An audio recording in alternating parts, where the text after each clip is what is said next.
Au beau milieu des immeubles modernes du centre de Nairobi, les colonnes et les lions de pierre de la bibliothèque Macmillan détonnent. Elle est l'un des rares bâtiments de l'ère britannique qui demeure debout dans la capitale kenyane. Malgré ses ouvrages défraîchis, la bibliothèque accueille chaque jour plus de 70 personnes.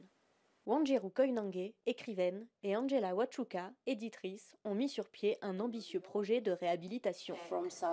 À terme, le bâtiment ressemblera exactement à ce à quoi une bibliothèque de Nairobi en 2018 doit ressembler. Collection digitale, œuvres d'art et livres d'artistes et d'écrivains locaux, événements, lectures, cafés. La bibliothèque a été ouverte en 1931 en l'honneur de l'Américain William Macmillan, qui s'était installé dans le pays au début du XXe siècle. Depuis, la bibliothèque n'a pas bougé. Ses archives laissées à l'abandon recèlent de véritables trésors pour les historiens. Voici des photographies du président Roosevelt lors de sa visite dans une mission de Nairobi en 1909.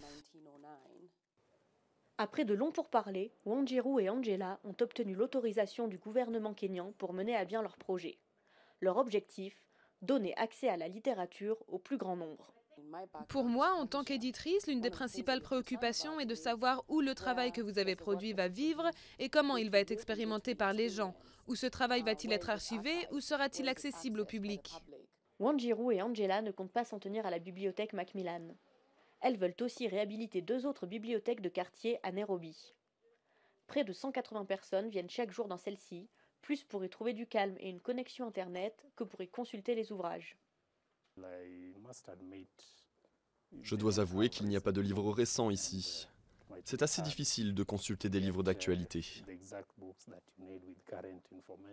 Pour ces 3 bibliothèques, Wanjiru et Angela ont une seule et même obsession: remplacer les vieux ouvrages de l'époque coloniale par des livres d'auteurs kényans et africains. Une collecte de fonds sera lancée en septembre pour faire de ces 3 bibliothèques les nouveaux centres de vie culturelle de Nairobi.